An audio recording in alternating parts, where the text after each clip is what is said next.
দখলদার ইসরায়েলি বাহিনী এবং ফিলিস্তিন পুরোদমে যুদ্ধ চলছে। জানিয়ে দেব হাতে থাকা সর্বশেষ আপডেট আন্তর্জাতিক সংবাদ। প্রথমে এই সংবাদ শিরোনাম। ইসরায়েলি ঘাঁটিতে সরাসরি আঘাত ফিলিস্তিনি সশস্ত্র গোষ্ঠীর। এরপর জানিয়ে দেব এবারের হজে সবাই ইসরায়েল ও আমেরিকার বিরুদ্ধে স্লোগান দেবে, জানিয়েছেন ইরানের খতিব। এদিকে নেতানিয়াহুর সমালোচনায় আমিরাত। এরপর জানিয়ে দেব ইউক্রেনের দ্বিতীয় বৃহত্তম শহরের দিকে এগিয়ে যাচ্ছে রাশিয়া। আরও জানিয়ে দেব জাতিসংঘে প্রস্তাব পাস, এখন কি পূর্ণ সদস্য পদ পাবে ফিলিস্তিন। সর্বশেষ জানিয়ে দেব ফিলিস্তিনের পক্ষে ভোট দিয়েছে বাংলাদেশও। এতক্ষণ শুনছিলেন সংবাদ শিরোনাম, এবারে বিস্তারিত।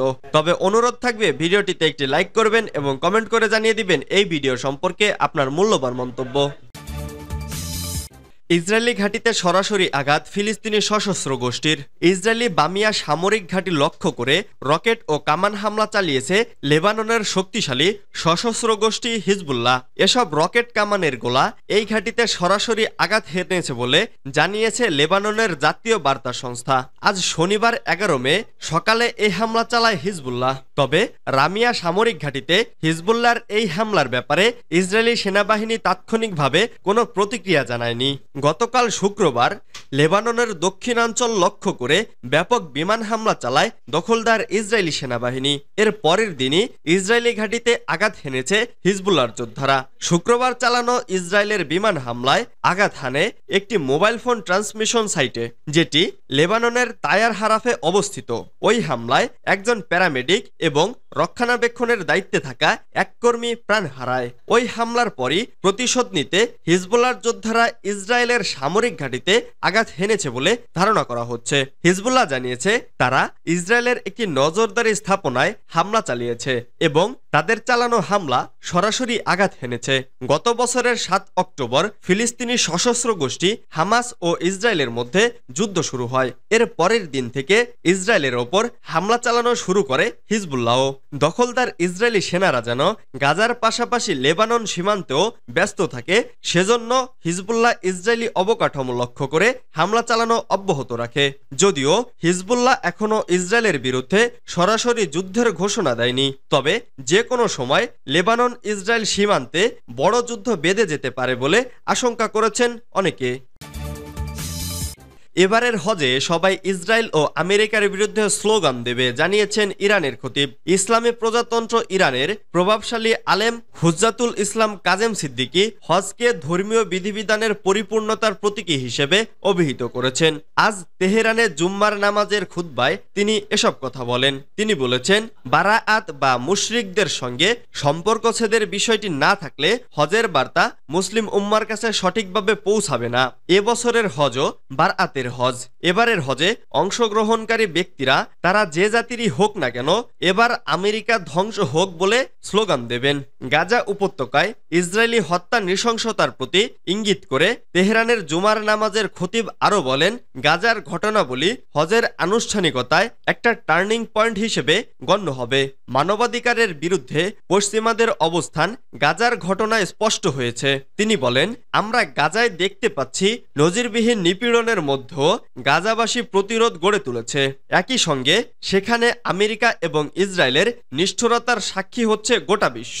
সারা বিশ্বে দখলদার ইসরায়েলের বিরুদ্ধে ছাত্রছাত্রীদের আন্দোলনের প্রশংসা করে ইরানের এই আলেম বলেন, সারা বিশ্বে শিক্ষার্থীরা একটি স্বতঃস্ফূর্ত সমন্বিত আন্দোলন গড়ে তুলেছে, কিন্তু মানবাধিকার ও নারীর অধিকারের দাবিদারেরা তাদের সঙ্গে বর্বর আচরণ করছে।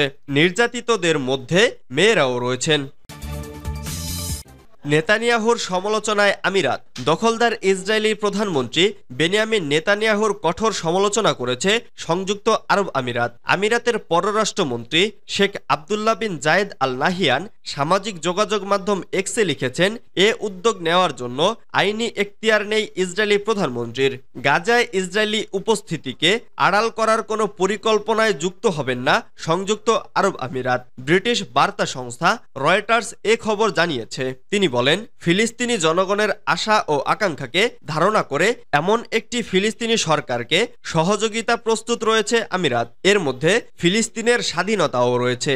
গত সপ্তাহে এক সাক্ষাৎকারে নেতানিয়াহু বলেছিলেন, যুদ্ধের পর গাজা পরিচালনার জন্য একটি বেসামরিক সরকারকে আমিরাত, সৌদি আরব ও অপর দেশগুলো সহযোগিতা করতে পারে।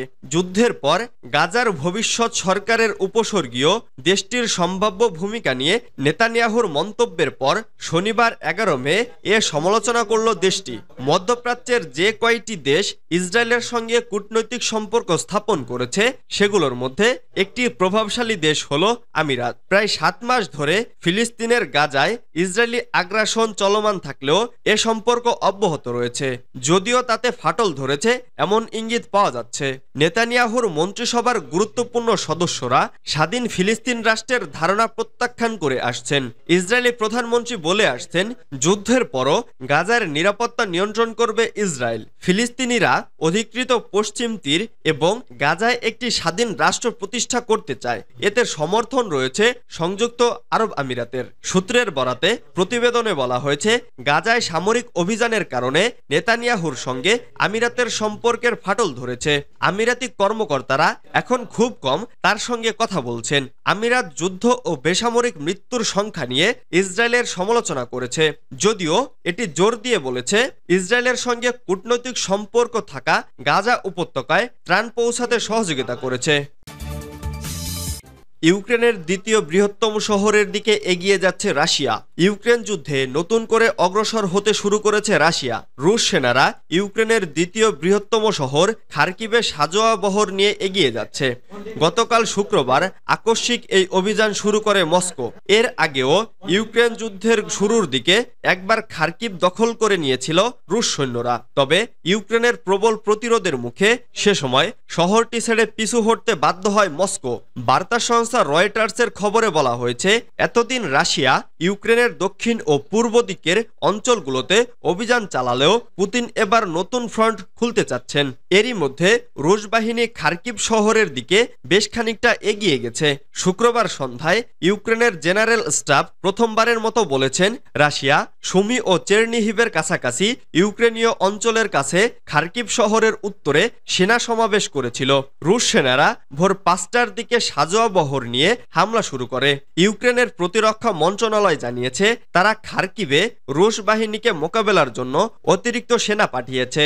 তারা আরও জানিয়েছে, রুশ বাহিনী খার্কিভের সীমান্তবর্তী শহর ভবচানস্কে ব্যাপক গোলা ও বোমা হামলা চালিয়েছে।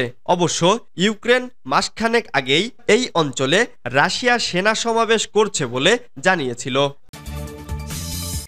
জাতিসংঘে প্রস্তাব পাশ, এবার কি পূর্ণ সদস্যপদ পাবে ফিলিস্তিন? ফিলিস্তিনকে পূর্ণ সদস্যপদ দেওয়ার জন্য নিরাপত্তা পরিষদের প্রতি আহ্বান জানিয়ে একটি প্রস্তাব পাশ হয়েছে জাতিসংঘের নিরাপত্তা পরিষদে। এর ফলে সাধারণ পরিষদ জাতিসংঘের ভেতরে ফিলিস্তিনের অধিকার সীমা আরও বাড়িয়েছে এবং সদস্য হিসেবে তাদের অন্তর্ভুক্তির দাবিকে আরও জোরালো করেছে। ফিলিস্তিন 2012 সাল থেকেই জাতিসংঘের অসদস্য পর্যবেক্ষক রাষ্ট্র হিসেবে মর্যাদা পাচ্ছে, কিন্তু এর ফলে তারা পূর্ণ সদস্যের সুযোগ সুবিধা পায় না। কিন্তু এই সদস্য পদের বিষয়টি শুধুমাত্র নির্ধারণ করে জাতিসংঘের নিরাপত্তা পরিষদ। সম্প্রতি তাদের পূর্ণ সদস্য হওয়ার একদফা চেষ্টায় ভেটো দিয়েছিল যুক্তরাষ্ট্র। তবে শুক্রবার সাধারণ অধিবেশনে যে ভোট হয়েছে সেটাকে দেখা হচ্ছে ফিলিস্তিনের পূর্ণ সদস্যপদ প্রাপ্তির পক্ষে সমর্থন হিসেবে। ফিলিস্তিনের পক্ষে ভোট দিয়েছে বাংলাদেশও। জাতিসংঘের সাধারণ পরিষদ ফিলিস্তিনের পূর্ণ জাতিসংঘ সদস্য হওয়ার জন্য যোগ্য হিসেবে স্বীকৃতি দিয়ে সমর্থন করেছে এবং জাতিসংঘ নিরাপত্তা পরিষদকে বিষয়টি অনুকূলে পুনর্বিবেচনা করার সুপারিশ করেছে। শুক্রবার 10 মে 193 সদস্যের সাধারণ পরিষদে এ সংক্রান্ত প্রস্তাবে ভোট হয়। ফিলিস্তিনের সদস্যপদ পাওয়ার প্রস্তাবে 143টি দেশ পক্ষে ভোট দেয়। বাংলাদেশও ফিলিস্তিনের পক্ষে ভোট দিয়েছে। যুক্তরাষ্ট্র ও ইসরায়েল সহ 9টি দেশ বিপক্ষে ভোট দেয়। 25টি দেশ ভোট দেওয়া থেকে বিরত থাকে। সাধারণ পরিষদের এ ভোট অবশ্য জাতিসংঘে ফিলিস্তিনকে পূর্ণ সদস্য পদ দেয় না, তবে দেশটি যোগদানের ক্ষেত্রে যোগ্য বলে স্বীকৃতি দেয়।